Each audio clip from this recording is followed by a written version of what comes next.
नमस्कार दोस्तों। तो लीजिए आज एक बार फिर लव यू जिंदगी पर हाजिर हूं मैं आपके साथ सादत हसन मंटो की एक और बेहतरीन कहानी लेकर। और इस कहानी का नाम है आर्टिस्ट लोग।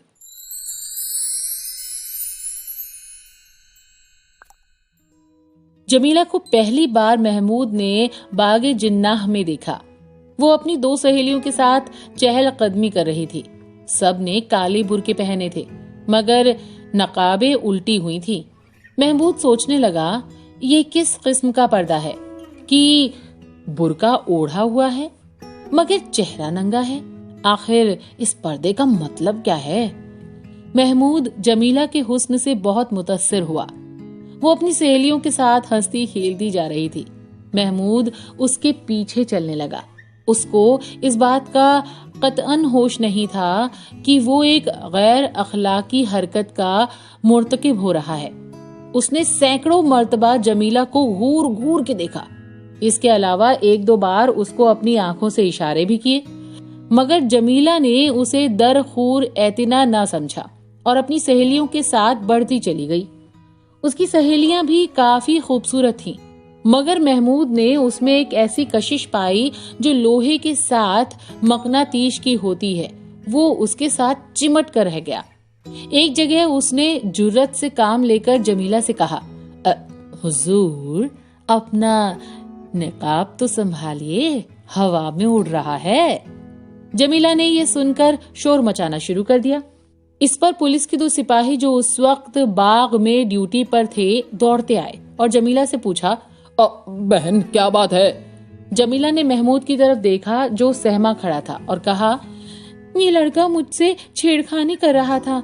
जब से मैं इस बाग में दाखिल हुई हूँ ये मेरा पीछा कर रहा है। सिपाहियों ने महमूद का सरसरी जायजा लिया और उसको गिरफ्तार करके हवालात में दाखिल कर दिया, लेकिन उसकी जमानत हो गई। अब मुकदमा शुरू हुआ। उसकी रुएदाद में जाने की जरूरत नहीं, इसलिए कि ये तफ्तीश तलब है। किस्सा मुख्तसर ये है कि महमूद का जुर्म साबित हो गया और उसे 2 माह कैद बामुशक्कत की सजा मिल गई।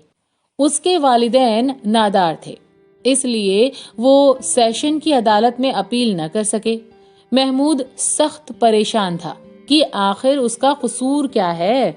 उसको अगर एक लड़की पसंद आ गई थी और उसने उससे चंद बातें करना चाही तो ये क्या जुर्म है जिसकी पादाश में वो 2 माह कैद बामुशक्कत भुगत रहा है। जेल खाने में वो कई मर्तबा बच्चों की तरह रोया। उसको मुसविरी का शौक था, लेकिन उससे वहां चक्की पिसवाई जाती थी। अभी उसे जेल खाने में आए 20 रोज ही हुए थे कि उसे बताया गया कि उसकी मुलाकात आई है। महमूद ने सोचा कि ये मुलाकाती कौन है। उसके वालिद तो उससे सख्त नाराज थे, वालिदा अपाहिज थी और कोई रिश्तेदार भी नहीं थे। सिपाही उसे दरवाजे के पास ले गया जो आहनी सलाखों का बना हुआ था। इन सलाखों के पीछे उसने देखा कि जमीला खड़ी है। वो बहुत हैरत ज़दा हुआ। उसने समझा कि शायद किसी और को देखने आई होगी, मगर जमीला ने सलाखों के पास आकर इससे कहा, मैं आपसे मिलने आई हूँ। महमूद की हैरत में और भी इजाफा हो गया। मुझसे? जी हाँ, मैं आपसे माफी मांगने आई हूँ कि मैंने जल्दबाजी की, जिसकी वजह से आपको यहाँ आना पड़ा। महमूद मुस्कुराया। हाय, इस जूदे पशीमा का पशीमा होना। जमीला ने कहा, ये गालिब हैं? जी हाँ, गालिब के सिवा और कौन हो सकता है जो इंसान के जज्बात की तजुर्मानी कर सके। मैंने आपको माफ कर दिया, लेकिन मैं यहाँ आपकी कोई खिदमत नहीं कर सकता। इसके लिए ये मेरा घर नहीं है, सरकार का है। इसके लिए मैं माफी मांगता हूँ। जमीला की आंखों में आंसू आ गए। मैं आपकी खादिमा हूँ। चंद मिनट उनके दरमियान और बातें हुई जो मोहब्बत के अहद व पैमाने थी। जमीला ने उसको साबुन की एक टिकिया दी, मिठाई भी पेश की। इसके बाद वो हर 15 दिन के बाद महमूद से मुलाकात करने के लिए आती रही। इस दौरान में इन दोनों की मोहब्बत परवान चढ़ी। जमीला ने महमूद को एक रोज बताया, मुझे मौसीकी सीखने का शौक है। आजकल मैं खान साहब सलाम अली खां से सबक ले रही हूँ।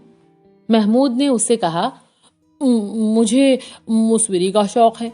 मुझे यहाँ जेल खाने में और कोई तकलीफ नहीं, मशक्कत से मैं घबराता नहीं, लेकिन मेरी तबीयत जिस फन की तरफ माइल है उसकी तस्कीन नहीं होती। यहाँ कोई रंग है ना कोई रोगन है, कोई कागज है ना पेंसिल, बस चक्की पीसते रहो। जमीला की आंखों में फिर आंसू बहने लगे। बस अब थोड़े ही दिन बाकी रह गए हैं, आप बाहर आए तो सब कुछ हो जाएगा। महमूद 2 माह की कैद काटने के बाद बाहर आया तो जमीला दरवाजे पर मौजूद थी, उस काले बुरके में जो अब भूसला हो गया था और जगह जगह से फटा हुआ था। दोनों आर्टिस्ट थे, इसलिए उन्होंने फैसला किया कि शादी कर लें। चुनाचे शादी हो गई। जमीला के माँ बाप कुछ आसास छोड़ गए थे, उससे उन्होंने एक छोटा सा मकान बनाया और पुरमुसर्रत जिंदगी बसर करने लगे। महमूद एक आर्ट स्टूडियो में जाने लगा ताकि अपनी मुसव्विरी का शौक पूरा करे। जमीला खां साहब सलाम अली खां से फिर तालीम हासिल करने लगी। 1 बरस तक वो दोनों तालीम हासिल करते रहे। महमूद मुसव्विरी सीखता रहा और जमीला मौसीकी। इसके बाद सारा आसास खत्म हो गया और नौबत फाकों पर आ गई। लेकिन दोनों आर्ट शौदाई थे।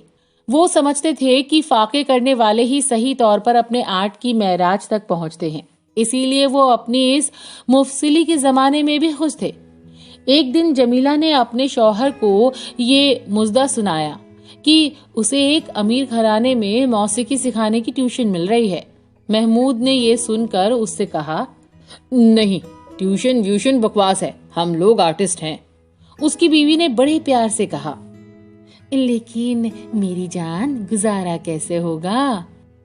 महमूद ने अपने फुसड़े निकले हुए कोट का कॉलर बड़े अमीरान अंदाज में दुरुस्त करते हुए जवाब दिया, आर्टिस्ट को इन फजूल बातों का ख्याल नहीं रखना चाहिए। हम आर्ट के लिए जिंदा रहते हैं, आर्ट हमारे लिए जिंदा नहीं रहता। जमीला ये सुनकर खुश हुई, लेकिन मेरी जान, आप मुसव्विरी सीख रहे हैं, आपको हर महीने फीस अदा करनी पड़ती है, इसका बंदोबस्त भी तो कुछ होना चाहिए। फिर खाना पीना है, इसका खर्च अलहदा है।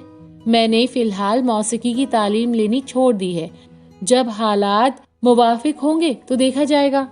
दूसरे दिन जमीला घर आई तो इसके पर्स में 15 रुपए थे, जो उसने अपनी खाविंद के हवाले कर दिए और कहा, मैंने आज ट्यूशन शुरू कर दी, ये 15 रुपए मुझे पेशगी मिले हैं, आप मुसव्विरी का फन सीखने का काम जारी रखें।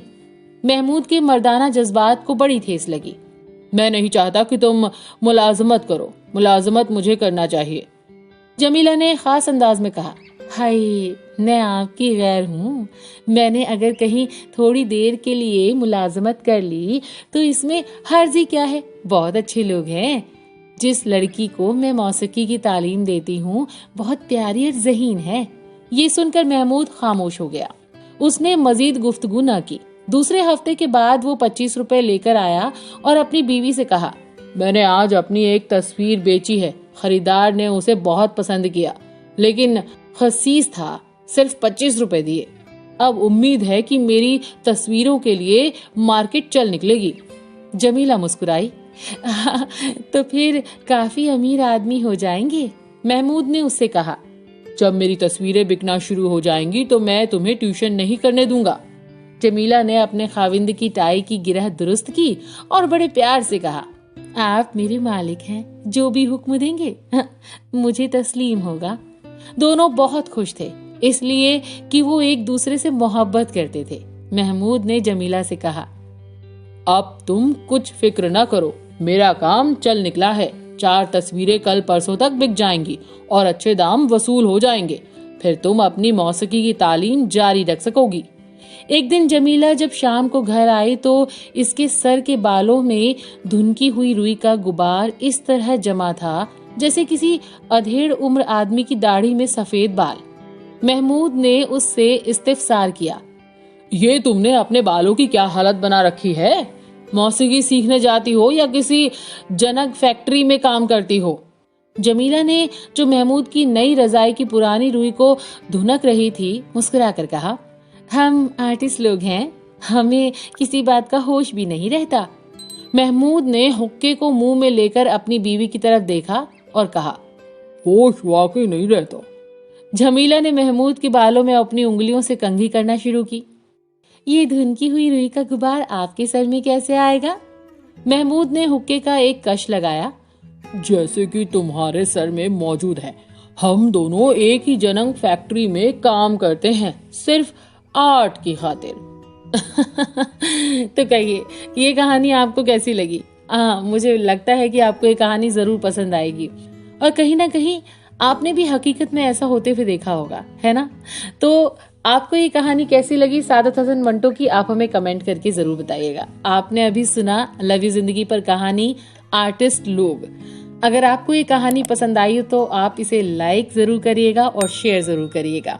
और हाँ, अगर आपको अपने पसंद की कोई कहानी सुननी है तो आप मुझे कमेंट बॉक्स में लिखकर बता भी सकते हैं। तो आपके लिए हम ऐसी ही मजेदार कहानियां लाते रहेंगे। और आपको भी अगर ऐसी ही कहानियां सुनने का शौक है तो आप हमारे चैनल को सब्सक्राइब करना ना भूलें, क्योंकि अगर आप हमारे चैनल को सब्सक्राइब नहीं करेंगे तो हमारे आने का नोटिफिकेशन आपको नहीं मिलेगा। तो इसीलिए आप हमारे चैनल को सब्सक्राइब करना ना भूलें।